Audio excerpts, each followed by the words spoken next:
The transfer portal is officially open, meaning a lot of these schools, a lot of these different programs across the country are now going to do a couple of things with the portal. Either add depth or just totally retool that position group, retool that roster completely. We've seen USC lay the blueprint.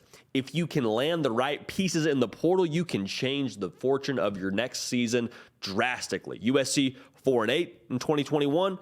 In 2022, competed for a Pac-12 title, was a win away from playing for the college football playoff. But we're not here to talk about that. We're here to talk about the Texas Longhorns, who in year 3 under Steve Sarkisian find themselves in a very unique position.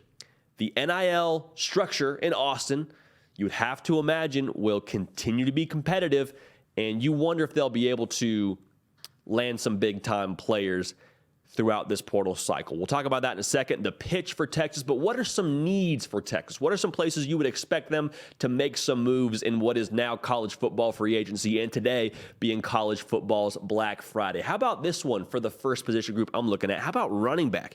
Bijan Robinson, let's just be real. I don't think he's coming back. There is so much production to be replaced in that running back room, and with the way that Steve Sarkisian calls this offense, to give you the broad strokes, it's the RPO scheme, and you've heard every commentator talk about it when they're breaking down a game, the run-pass option, right? Well, just to put a finer point on this, you run to give you the pass option. Like, if you're not running the ball effectively, then throwing the football is pretty much pointless. Like, if you can't run it, there's no linebackers creeping up to where you can throw it behind them. So it's not really a pass option. It's just a run, and then you run into a brick wall, and you got to start calling some pass plays. So I think a running back in the portal with some experience could be a good move for Texas. Add a playmaker there. You're not replacing a Bijan Robinson, but if you can help supplement some of that production lost, I think it would be a good move, and I think it would be one of the first places I'm looking if I'm Texas in the transfer portal. If you have not yet subscribed to the channel, we would love to have you here. It's portal season. All right, we want you locked in. We want you in the know for all things college football, but also the playoffs and bowl season are approaching. We want you locked in with us, all right? So make sure you're subscribed. Also, follow me on the social channels, at JD Piquel on Twitter and on Instagram. We do a lot of interaction there that we incorporate into this program. So make sure you're locked in there. We have a lot of fun. The party keeps on rolling, so come join the party. How about the offensive line? Now, I understand they did a really good job recruiting this position group a year ago. The fact of the matter is they're still fairly youthful on that side of, or on that unit, more or less, in that room. I would love to see them just add a little bit of experience, a little bit of depth to this position group to further help Quinn Ewers and his maturation, his development, allow him to have a comfortable place to grow from. And also, like we said, help whoever that running back is. Help that running back room continue to add production, because there's so much asked of the offensive line in this offense, in the RPO scheme. If you can add experience and depth there, that would be, I mean, the jumping off point for this offense, really. It all starts up front, as it does with any scheme, but especially with a young quarterback trying to develop. I think Texas would do well to beef up that offensive line a little bit, just in terms of experience. The future is bright on that offensive line. Don't get it twisted. They got some dudes, but if they can help, add some guys that maybe have a year of eligibility left and help kind of be that buffer while some of these guys do develop, I think that would be the world you would like to live in if you're Texas. The linebacking group, you lose 2 of 3. Likely, you need to develop this part of your defense to continue to be a tough team. Because that's what Steve Sarkisian talks about, is Texas continuing to have a tough brand of football. And they did a good job this year stopping the run, but you and I both know it. The defensive line is very important. We'll talk about that in a second. But the linebacking group, the second level of your defense, is usually the calling card for the majority of tough defenses, or at least a very big piece of it. And so losing 2 of that 3 in that unit, I think you'd like to add some ability there. And I don't need this to be so much a experience addition. I would rather see some upside added to that group. So not they don't have upside already in the building, but I think if you could go get a guy who you can play on day one when he shows up and feel good about playing on day one, I would like that if I'm Texas. And you need that in today's college football. You need to be able to stop the run. You need to be able to have somebody who can, be fast and play sideline to sideline. and you lose some of that. So let's go add some of that if we're Texas. Last thing I'm looking at, let's get some speed off the edge.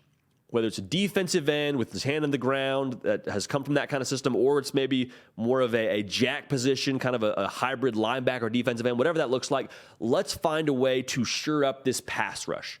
Because Texas didn't do awful, but they didn't do phenomenal. They're right around a 5.5% sack rate, which means, okay, out of 100% of the snaps, 5% of those you're getting home for a sack. I think to take that next step as a team, you need to be able to pressure the quarterback, or at the very least, have the ability to pressure the quarterback in big-time games. Would love to see that for them going forward. So shore up the edges, add some speed, add just at least some fear. Make your opponent think about that. Could be huge for Texas. Linebacking group, offensive line, running back, all crucial to developing as a tough brand, and also, especially offensively in that running back and offensive line room, continuing to stay on course with the development of Quinn Ewers and the development of your program in year 3 under Steve Sarkisian. And that's kind of where I want to start the pitch if you're Texas.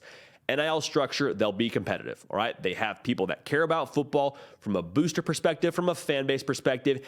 Getting funds for Texas won't be an issue. That's just the reality. They've always been well-resourced at Texas, whatever that looks like, okay? So that box is pretty emphatically checked. That alone will make you competitive.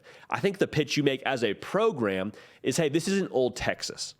And you've seen that from what they've done this year, the way that they've battled back in different games and the games they've been competitive in and just the resiliency we've seen from this program. It's not old Texas. It's Steve Sarkisian's Texas. And we've seen an upward trend. 5-7 the first year. Got to go through the growing pains, right? Got to grow through the growing pains to get to where you want to be. 5-7, a bad year. 8-4, a 3-win improvement. Okay, so we went 5-7 to 8-4. If I'm Texas, think about what we could be next year. Think about if you're thinking, this whole upward trend, like you want to buy into something, buy into that. We got a quarterback with a ton of ability who we're trying to equip to play his best football. We have a phenomenal recruiting class coming in. Like, come be a part of this. Also, the exposure, just the brand itself being at Texas, could be attractive to some transfer portal recruits. I'm not saying, I'm just saying. All right? So, keep it locked right here. Those are all the transfer portal needs that I believe Texas should look to address via the portal.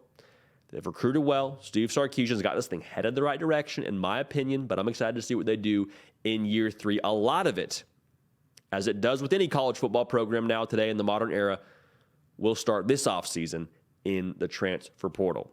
Nick Brake, doing the heavy lifting. This is your show. Every single thing that you know and that you love about college football, well, it happens here on a daily basis.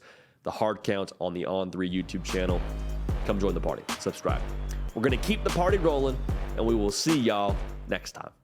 Hey, y'all. Thanks so much for watching. Subscribe to the channel here to make sure you don't miss an episode of The Hard Count. Also, be sure to check out other videos on the On3 YouTube channel.